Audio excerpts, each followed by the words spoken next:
What's up, everyone? It is Flipman Dan with another episode of Uncommon Profit. And today we have a very special guest, my good friend, George Mevawala, here in the studio, CEO of Airbnb management company, Travatude. It's great to have you on today, George. Thanks for having me, brother. It's stoked to be here and just freaking love this, dude. I love this place and I'm mesmerized, man. I want to start hanging out here more. Hell yeah, dude. So tell me a little bit about your background. You're not just an Airbnb manager. You have a history with real estate. Yes. So tell me how you got into real estate. So I got my foot in the door on property management, commercial property management. I didn't really know what it was, but the CEO, who's a good friend of my dad's, gave me a shot, and I was pretty much in the mailroom. But I was in the mailroom with someone who ended up becoming really high up in their company for a company that was known as a REIT, a Real Estate Investment Trust, American Spectrum Realty. So I kind of got on the asset management and learned the ropes, and it was cool. I mean, it was like, it was my first real 8 to 5, going from being, in our fraternity house, hanging out with the bros all the time, to having to put on a suit every day and being an 8 was definitely an adjustment.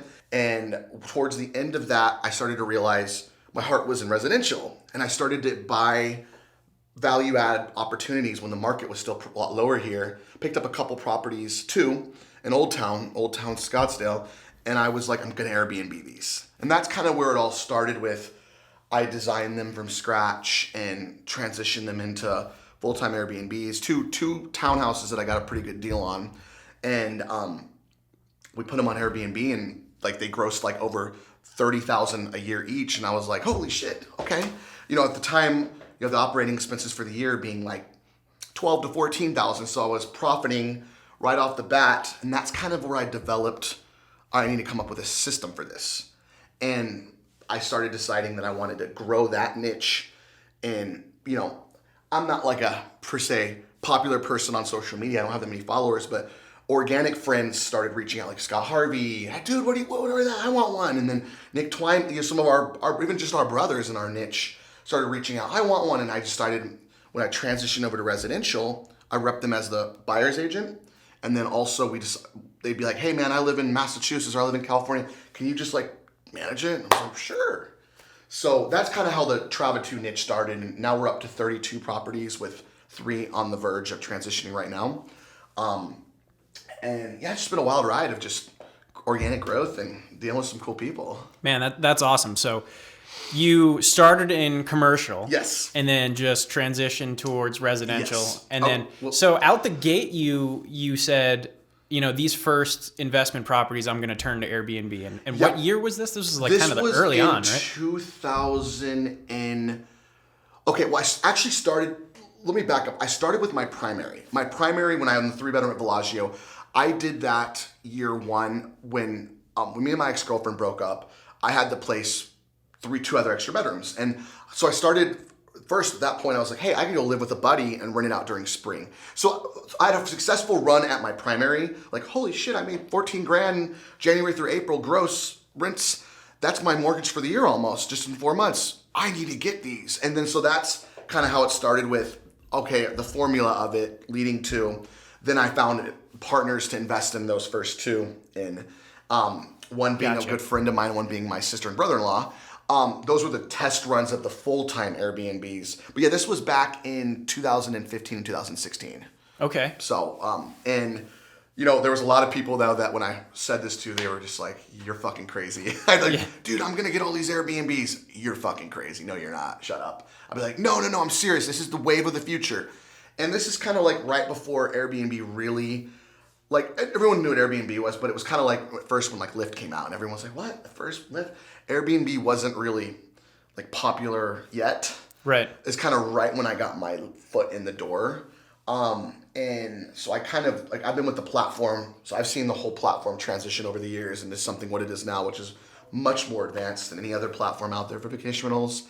Now publicly traded and overall great company. It's just still a lot to learn, but they're still a young company. So much good to come from it. But because of Airbnb, it opened up the doors to so many entrepreneurs like me that were able to like essentially leave their miserable 8 to 5. And I mean, by miserable, like I learned so much. I'm very appreciative from it. But I was on the clock. And actually, I got fired. To be quite honest, why I transitioned out of commercial, they fired me because I was spending, they thought on the clock, which it wasn't, it was always my lunch break, I was looking into other ways to get wealthy. Researching properties, how can I buy more properties? And because we were a real estate firm, this particular commercial company I worked for, I had a license and I was able to like still use it through our firm to buy stuff. When my boss got wind that I was like, my mind was going over here, which I was still doing fine with my properties, she didn't like that. Just a classic example of like, when you work for a corporate or any of these companies, they don't want to see you ever do anything for yourself if it's not making them money. You know what I mean? And right. So getting fired was actually the best thing that ever happened to me. Yeah, and I, with pride, can say that now because at first, dude, when that happened, I was sitting in my car with my box, breaking down, like, how the hell could this happen to me? I did everything I was supposed to. I participated in everything. I worked my ass off. All my clients loved me.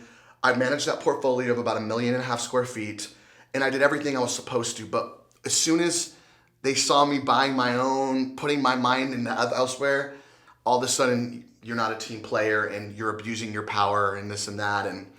And dude, I just realized that I'll never go back to, I could never, ever go back to that. And I never would want anyone to have to go back to that control that they try and put you under. Yeah. That's rough, man. Well, also a blessing in disguise. Dude, I hear a ton from other entrepreneurs who have similar stories where they're like, I got fired, and but after that, it seemed to work out. I almost hate to say it because it's like almost so cliche, but it really did happen that way, and I really did go all in at that moment on myself and Airbnb, and like even someone like the first one was on, our good friend Bobby Myers' block. He was there with me, helping, seeing me transition into that, like a couple doors down, almost like living at that Airbnb at the time. I didn't have a girlfriend or anything, trying to get it perfect. Where I was like, I'm going all in on this, dude. I was like, this is it. I'm going to try and get, personally as an investor, as many of these, but also help out as many friends as I can too, or clients. And now, if we kind of like, were to like fast forward, we grossed over $1.2 million last year, and we're on track to do probably about 1.7 this year in gross rental income. And we've got over 32 properties that we oversee, and the sky's the limit right now. If we want to scale, we still haven't really kind of decided if we're going to want to scale it or keep it the organic kind of like boutique thing that we got going, which is working so well. Gotcha. So people approach you and they're saying, here's my property. I want to do Airbnb, but I don't want to deal with any problems. Yes and no. But yes, there's people that call on those, but more in my portfolio, every single property is someone who's actually, I started off as their realtor. So they bought it. I was there with them when we negotiated, got it, and help them design it, furnish it, get it up and ready. So a little more unique aspect of it, I've been behind the scenes on every single project. Like, for example, like both the Daltons, Twymans, a lot of these people's, a lot of in my investors that or even our friends started off with where I helped them as the realtor get it, as buyer's agent, then I helped them get it ready for Airbnb. Some of them we bought them furnished, but some we'll come in and we'll furnish it. We'll use my wholesalers. We can design it for a fee. And get like, let's say it's like a 2-bedroom condo. I can get that thing furnished with TVs and everything for like $6,000. Mattresses, comforters, fully stocked TVs, everything. And sometimes people, an out-of-state investor might be like, whoa, that's amazing. We'll go with you. We'll charge a flat fee to do it. And then I'll have my design team come in, which, is me and pretty much my girlfriend. And we'll go through and we'll get everything. We'll go to all the decor store runs and all that fun stuff. But all the Amazon orders, everything, we'll bring it all over there. And we're kind of like we love to do it. We're passionate about it, so. Yeah. But yeah, no, it's been a cool thing, man. But we are about to be to the point, because I get calls probably every month, 1 or 2, where, hey, I found you on like either Bigger Pockets or online or that. Would you be interested in taking on our project? And I want to open that pretty soon. But right now I like the organic feel of like every single one of these people is either like a friend or family or like a really good referral. We're just it's a real small little knit. And I kind of like that because anyone can call me and they're going to get a hold of me that day if they have any questions, any owner of a property.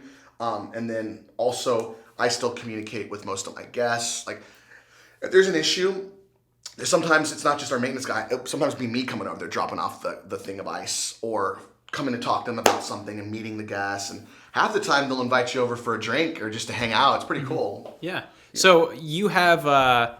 It just explain a little bit about the operation Sure. of you probably have some, cleaning people and some, what goes into a business like an Airbnb management company? So an Airbnb management business is you're going to need a full-time maintenance technician.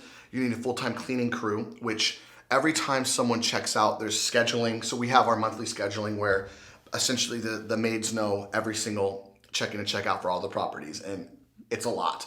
They can hook up straight up to Airbnb. There's all these cool different systems. Like our maids can literally link up to our Airbnb, so they'll know. So sometimes people are like, "How do you keep up if there's like an instant booking?"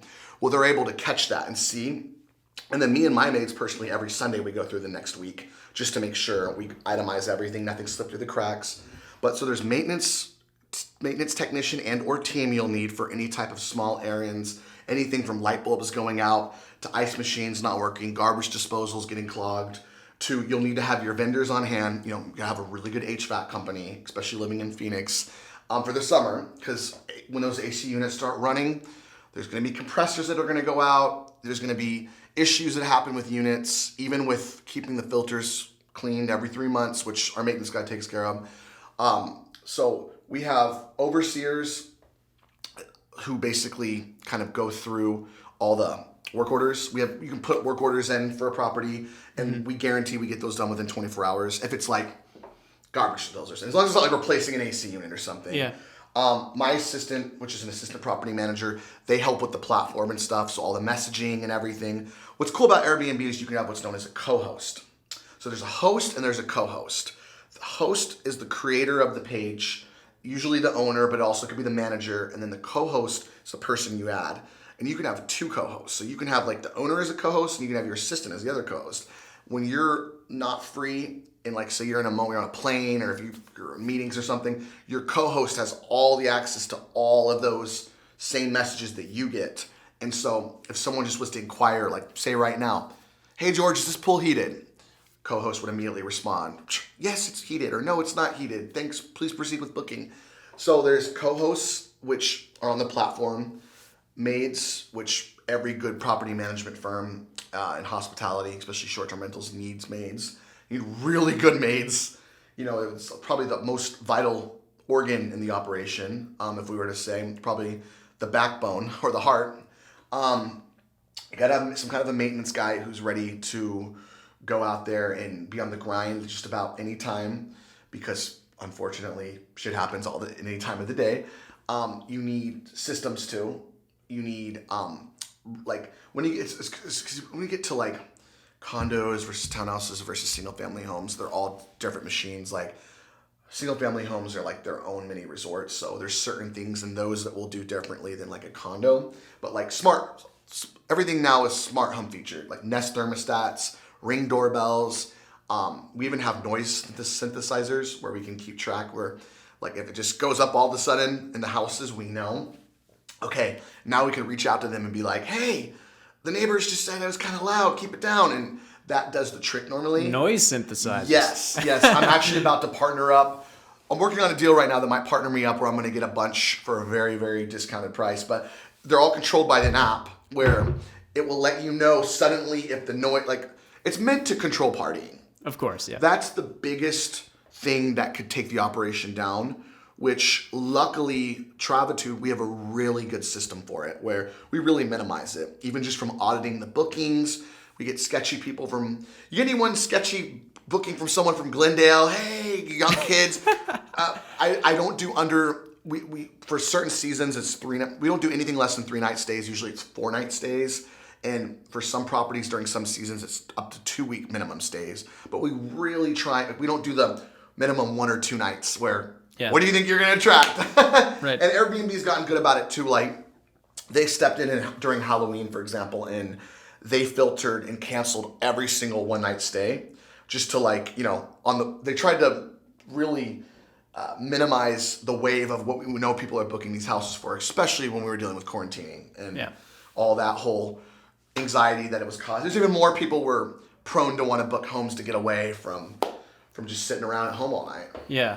So, man, those are some kind of cool tricks up your sleeve to protect yourself. Yeah. I heard from other Airbnb managers who are doing it on a smaller scale that number one, they say to have multiple cleaning people because one's not enough. One's never enough. And one's never enough. So you obviously have a couple, but then two, I hear a lot of people are using some decent amount of automation tools. To either respond automatically when someone checks in, or what are those things that you're using? I use a My Porter, which it's a form of an automation where basically you can send before someone comes, it will be like, so first of all, someone books, hey Danny, thanks for booking, we look forward to hosting your stay. Then check in 48 hours before, hi Danny, boom, sends the code, the location, parking spot number, and or if it's a house, the very detailed breakdown of how to get in. Then 2 nights in, hey, just checking in on you, make sure and it all sounds so. Funny story, if Scotty, if you see this, for the longest time, Scotty, because he's a coach, thought that it was me sending all these messages.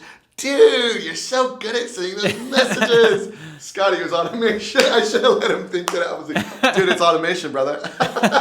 But then the checkout instructions, which the night before will be like, so it will send 4 total with the booking one, but like during your stay, people love it. And we have it all set up for all the properties. The only thing that we have to go into is when we change the codes, which we do change the codes periodically.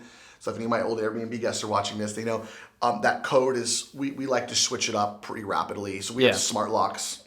Mm-hmm. Right now, we have smart locks on all the properties, but I'm getting them all in tune with the Schlegon codes, which we can change from our phone. It's just the whole just going smart feature with them is just so huge. That's great. And the manual pricing, I heard that there's something to help you price your units. Yes. So there's what's known as smart pricing on Airbnb, which is always very low. And then there's something known as Price Labs, which you can use.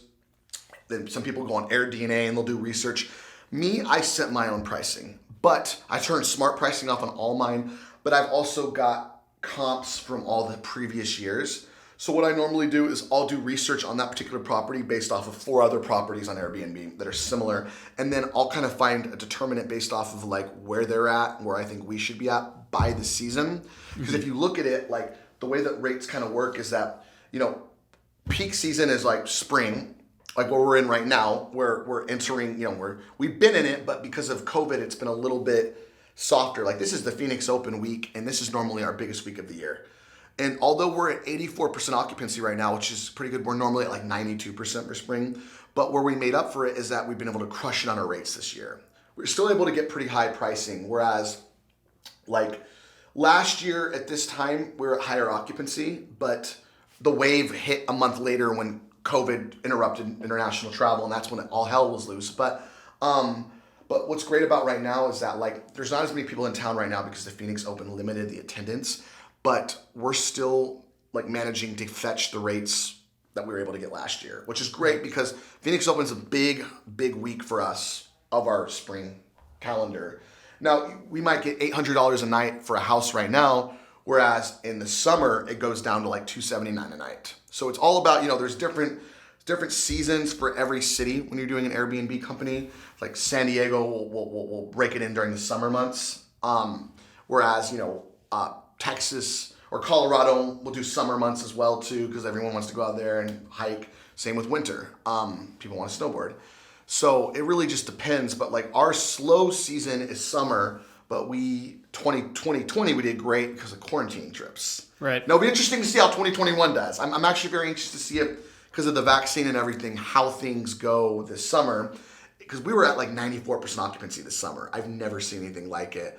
Me and my clients, we were all just stoked this summer. Holy shit, we're bringing in $6,000 to $7,000 a month on these houses where normally they bring in $3,800 to $4,000. Yeah. It was really good. So, but yeah, dude, there are a lot of everything has to have, every good business has to have some type of system, but then there's also got to be a certain amount of personalized touch in it too. Like me, I jump in, I spend several hours a day.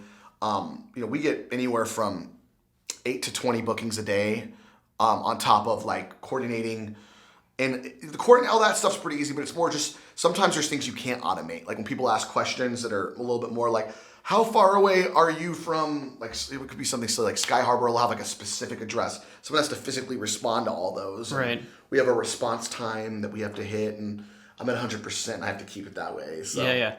But me or my assistant or someone, but it's pretty easy, dude. It's honestly, once you get it set up, it's like anything, you put in the time, and you'll thrive, but then it just becomes like anything else that you can put on cruise control. Yeah, so it seems like there's a lot of stuff happening to juggle in the process. Yeah. And on top of this, you're a real estate agent. Yeah, on top of that. So, I mean, I have a great support system, luckily, and, I'm blessed because I'm sure anyone who's watching can tell I'm super ADD, but I'm the type that I thrive off of.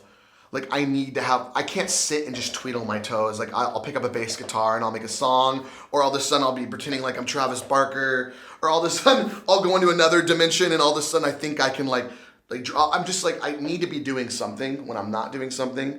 That's why it's hard for me to sit down and watch movies. It's why I love it.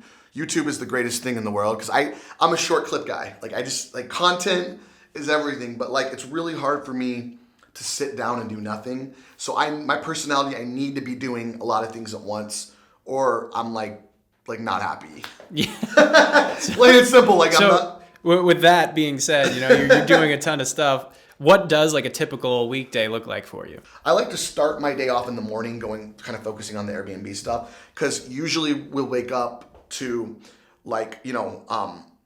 going through filtering any type of requests, questions, inquiries that are outside of the automation, which can take a couple hours just to go through all that. And then I like to go over everything with my assistant, just let them know what they need to do that particular day. Anything's outside of what we already planned for on the Sunday.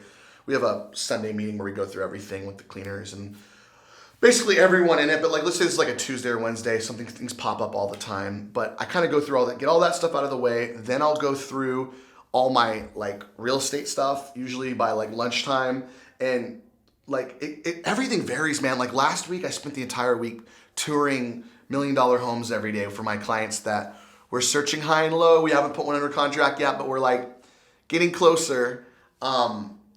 All through the week, we were looking at homes, which took probably 55 to 60% of my time from just all that goes into showing those types of homes, from the coordinating, from the scheduling of those showings for actually meeting. Listing agents usually want to meet you there, to getting in, getting out. Takes an hour per showing, to driving all around.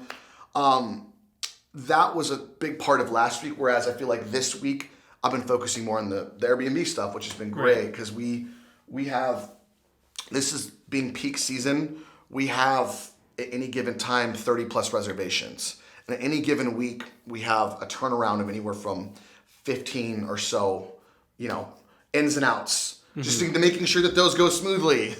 Right. And I like to audit my properties too. So my maids never really know when I'm going to show up, and I'm going to come by, put my gloves on, walk around, and I go through that stuff as if I was a hotel owner or manager. Everything. I go through the beds. I make sure that the shampoos are lined up the way I want it. All the doors are locked. Everything's perfect. Check on the smart locks, everything. No boogers on walls, anything. I go through everything, man. I've seen it all. So when I say that, yes, sometimes people rub their boogers on the wall, and that is disgusting. Whoever did that at one of my houses, man, shame on you. But dude, I just like to go through it sometimes, because sometimes these maids, they do a great job, but then they might leave a rag on the floor, and it could be something where the place is perfect, but then that guest arrives. Let's say, me using a real life example for one of my condos that I own in Old Town. A little bougier guest just arrived. Place was perfect. They showed up, but the cleaners left, in the cleaning rag, just right by the tub in the bathroom. It wasn't a huge deal, but they brought that to my attention, and I was I've seen that once before, and it just kind of upset me, where I was I know what they mean. You walk in, the place looks great, and then it's just a little bit of a throw off, especially with COVID and everything. So I had to scold my maids again, that just can't happen anymore. They got to do a final check, and they take pictures of every unit when they're done cleaning. But for some reason, in this particular batch, they didn't take one of the bathrooms. So it means they didn't go back and check the bathroom before they left, or they would have caught that. Because we have full-on checklists that the maids have to do. Right. Because it got to that point because they were making little mistakes. And I've had so many maids over these years that have had... A crazy story was when I first started this, one of my maids bailed on me. Her car broke down. She didn't speak English very well, by the way. Her car broke down on Christmas. Okay. Well, so I had to go clean. This is like 3.5 years ago. I had to go clean that place and on Christmas by myself in there, cleaning this place out. And I was just like, it's very hard to clean a place. I learned the value of cleaners at that point, man. They deserve every dime they get. I mean, it is not easy to wash those sheets, put them on perfectly, then wash the towels separately. Then you have to mop the floors, clean everything, scrub that toilet, everything.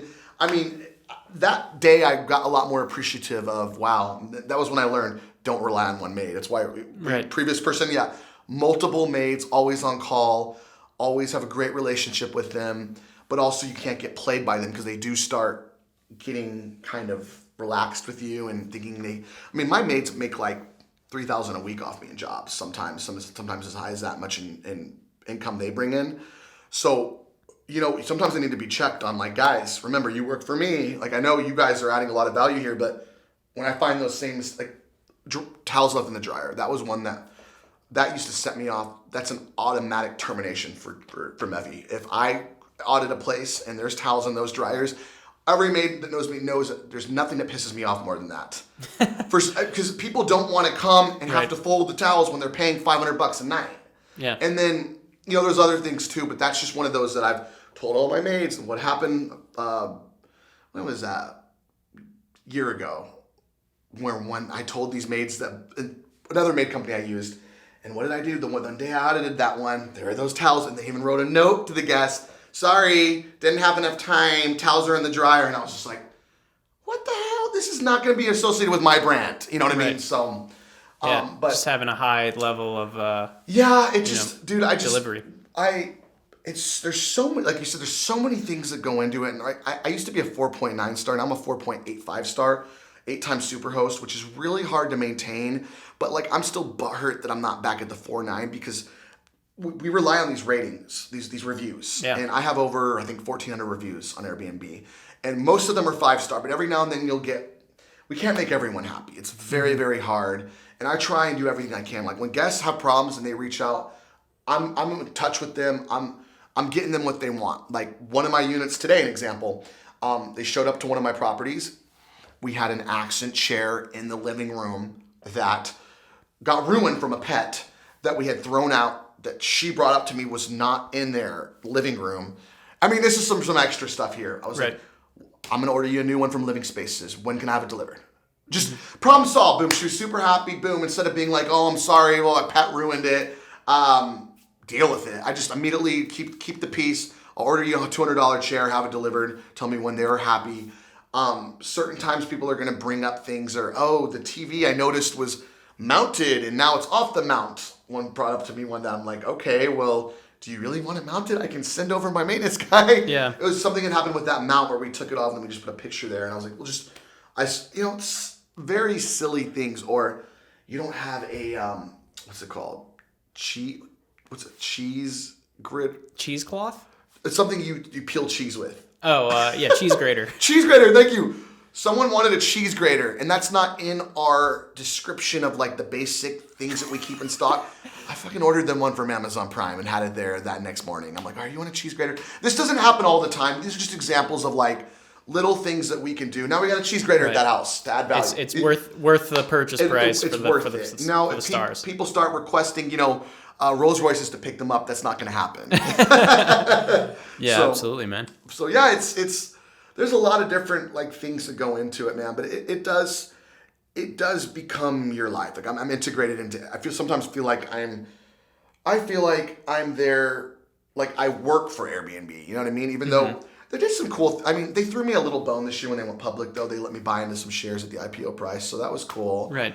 They're good to their host. It's not like we've really reaped like the corporate the benefits of like the actual employers, but just the fact that we're able to, run our own business through their platform. And people ask me sometimes kind of like, because I have a website, travelscottsdalearizona.com, and I'm on other booking platforms.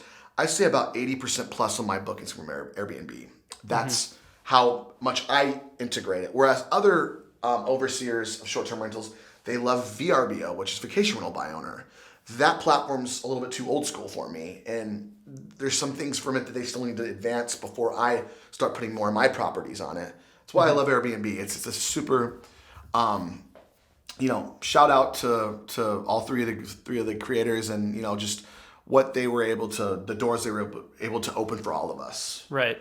So you're saying like first half of your day usually is dedicated to Airbnb. Yes. And then the rest of your day, you're trying to get some real estate deals done. Yeah, that's generally how I'll spend the second day focused on that, and then I'll have my assistant kind of more on standby for any type of Airbnb stuff that could pop up throughout the day. And then all depending on like when I've had it scheduled, I usually have 5 or 6 properties that I choose to go when the vacancy comes up to go audit in any given week from my portfolio, where I'll personally go by and drive by it. And it's always, I never let my maids know when I'm coming. I call it the pop-up just to see how things are going. That's when I kind of go through it. I bring my own checklist and go with this Trav2 checklist I printed out. I go through it and make sure everything's up to par. Bottle of wine's in there, all access guide. Everything's set up the way that I like it. We got the little shampoo conditioners. But then the other of those, I have my assistant running around and doing a lot of the requests and whatnot, because that's what he gets paid for. But then if we need to, it's something he can't handle. When we get a calls, those are where the maintenance requests come in. Yeah. But yeah, so first half of the day could be Airbnb stuff, kind of getting dialed in on that. Second half, dialing for dollars, following up real estate leads. Any showing scheduled, I like to, unless some particular client, I notice most clients like to tour, I think more in the afternoon to accommodate their work schedules, even though a lot of people work from home now. Usually showings are anywhere from like 2 to 7 p.m. That window. So, and I also like when they're like bigger homes with views, I like to show when the sun's coming down. It's a sweet spot. You get to see it. And then the party don't stop there. I'm usually working probably till about 8:30 or 9 p.m. every day. And then, when I'm sitting around, I might like smoke a joint and play basketball for a little bit and then hang out.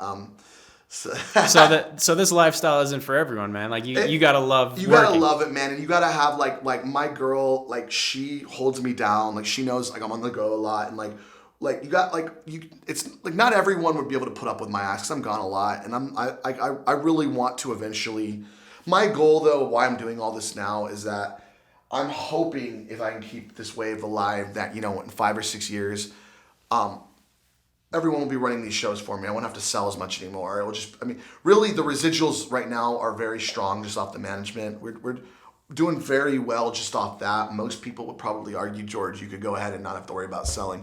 But I love selling. My passion's there. And in this life, to get ahead, you need multiple streams of income. Absolutely. And they go hand in hand together.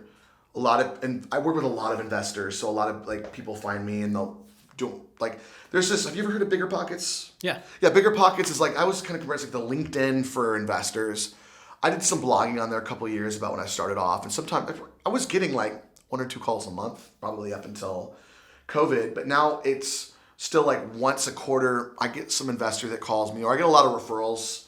A lot of people who bought them and then their cousin's interested, but when anyone's, we call them Airbnb investors, people that are looking and targeting Scottsdale, Phoenix to buy one, they'll usually contact me and usually be like, wow, I found that you're really good with short-term rentals and I'd love, to chat with you. And usually when we chat on that first conversation, they don't want to interview any other realtors. All right, this guy knows how to find the properties, where the locations are, how to furnish them. He's a one-stop shop. Well, why that? And the best part about it, they get to use me. They don't have to pay me anything because the seller pays me my commission. And then obviously if they want to go with the management, then we'd set up, 20% gross of as a management fee. But that's for full service Airbnb management. Got you. And is that pretty standard, 20% gross? Yes, it's pretty standard. Some companies will go up to 30%. It kind of, some will have a scale based on how much revenue they bring in. And then some I have for repeat customers. If you buy another, then it will go down 15. Gotcha. So on average, are your clients making profit on top of paying for their house? Yes. On average, the cash on cash net return ends up being about a 13 to 15% annual cash on cash return. And that's for now. And if you bought when places were still cheap, some are as high as 30%. Wow. Yeah.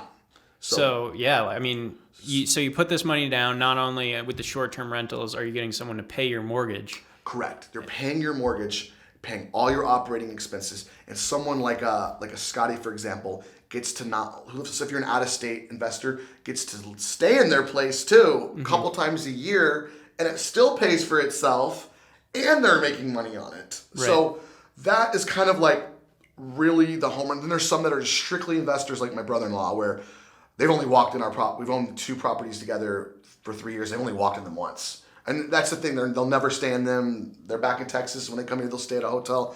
We keep those booked, and those are just strictly cash cows. Those are just machines, is what I call them. Yeah, well, that's great. Yeah, no, and the whole idea of it is like, I guess if we were kind of like house hacking 101, there's some cool things about like being out of state where you can buy one as a secondary, and it's totally legal as a vacation home, and put as little as 10% down. Where then, so your cash on cash return will be higher because you're putting less cash down. And the difference between 10 to 20% in an actual mortgage, really your payment only goes up a little bit more. And so you're able to then put less cash out of pocket into the investment, more into your safety fund. And then your return is still pretty much very similar. Right. That's what I love about, because interest rates are so low. Mm-hmm. And that's what I love about just in general everyone, and not doing Airbnb, even just the importance of buying properties right now, where we have these historic low interest rates, and while we're young, like buying homes that are going to appreciate 7-8% a year, and dude, just even having that one, you're going to have hundreds of thousands of equity in that eventually. You know what I mean? And then hopefully buy more. And I don't discriminate against any properties. I love what I call like poopsters or stinkers. Anything that looks like shit, I'll buy it, because if we can make money on it, anything can be transitioned and we can turn it into, give me a slum, I'll turn it into Taj Mahal. But I need to have. It's all about the values in the buy. What are we getting this for? And so that's a whole nother topic though. It's just fun though to buy a property, put like some lipstick in it, $20,000 or $30,000, and then immediately be up like $40,000 or $50,000 on top of what you put in, which is just known as your equity. There's no better feeling. Mm-hmm. And then renting that out for profit. So George, what advice would you have for, say, somebody who only has a single home, like myself at this point, or is looking to get into Airbnb, short-term rentals? Like, what advice would you have to get them started? Great question. I would say, for starters, figure out what route you want to go with it. Whether it be Airbnb-ing out rooms in your house, or are you looking to obtain your first investment property solo? If it's rooms in your house, that could be accomplished very easily upon auditing that property. Like, there's and I could even send over a checklist to anyone if they were interested.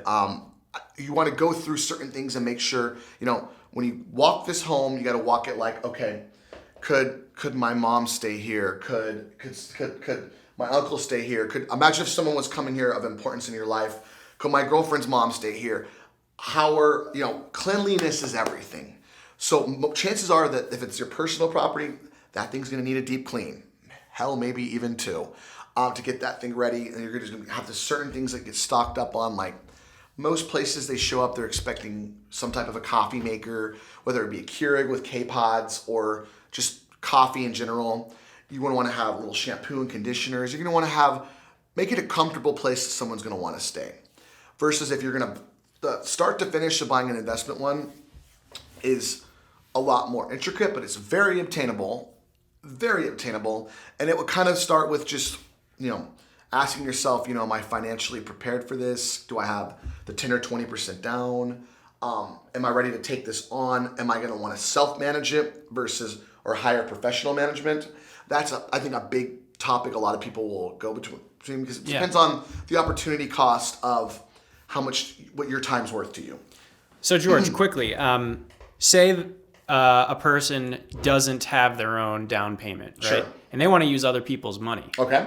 How does that deal end up working out? So usually? If you don't have any money and you want to use other people's money, just for the down payment, let's say. Okay. Would it be like from a borrowing sense or partnering up? Well, I don't know. Walk me through what you have experience with Okay. In the past. What I have, my very first Airbnb, I sweat equity. So I had a friend who was very well off, and we had an opportunity to buy a property cash. That was the only way we could get it, because then at that time, at that price point, it was very competitive, and it's crazy to say this thing. We got it for $156 cash. I think the property's worth like $250 now. This is like 2014 pricing, 15 pricing, but and I put a proposal together of like, dude, I'm gonna manage it, I'm gonna oversee it, I'm gonna do everything from managing the property to designing it. We remodeled. I oversaw the remodel, getting all the furniture in there. I was even doing cleanings at first before we hired cleaners. I mean, yes, I remember before we were laughing because you get recoverable money Gotcha. for cleaning fee. I was doing everything. We worked out our own rental agreement, which I'm a 33% owner in that. Now I'm a higher percent owner over time, but I didn't come with any money. Got you. So you were just going to manage the whole process. Manage the project and then working out what's known as sweat equity, getting like finding someone and putting together some type of like operating plan where, hey, I'll manage this thing. Give me some skin in this game, or I'll work it back over time. Because these things are profitable from day one. Then of that, you're not taking any owner's draws. You work something out where your partner is going to take for X amount. I think for us it was like for 3 years I didn't see a dime, and then I started taking my management fee and or owner's draws in it, the ability to take them. So really, it would just be going with them, but you're gonna have to be able to add value. Like immediately, you're gonna have to be like, hey, I'm gonna take on everything. Right. That would be one way I would strongly advise someone, is to kind of show them that you're passionate about it and sweat equity your way in. Okay, so that's super interesting, and damn. Okay, so we've gone through a ton of stuff. Is there any other pieces of advice that you would want to leave people with who are looking to get into either Airbnb management or just Airbnb in general? I would just say a big part of it too is, believe it or not, is having the heart for it. I mean, we all want to make money. Be prepared to jump into something where there's a lot of different, it's going to be an emotional roller coaster. At first, you're going to have some highs some days, some lows some other days, like any business. But the beautiful thing about it though is that the outcome is income you're winning. That's what I always say. And income doesn't just have to be profit, which these are profitable, but also you're fulfilling. Like, I get high off the reviews still. Like, I love to read these reviews they make my day. They really do. When the people go all out, I love sharing these properties with people and then setting it up where some people are already booking for the following year to have those certain February or March dates or April dates, or it becomes a little community of your own little, family. And whether that be the people that you work with or your guests, but your guests are a part of what keeps you thriving. So just always growing and learning from what you get, and don't ever get too butthurt over reviews. Like, just learn from it. And also, some people suck and they're just going to write bad reviews regardless. But just always take knowledge from it and keep on using that to advance in your system or your Airbnb business. I'd probably say that. Awesome, man. Well, thank you so much for your time, dude. And it's been a pleasure. Thanks for having fraternity me. brothers, also Yes, sir. partners in real estate. This guy absolutely crushes it in all fields. So, Thanks, George, man. I thanks for your time, brother. Thank you for having me, man. I really appreciate it. And stay tuned for more episodes where we talk about uncommon ways to make a profit. And once again, I am Flipman Dan. Thank you for watching, liking, and subscribing.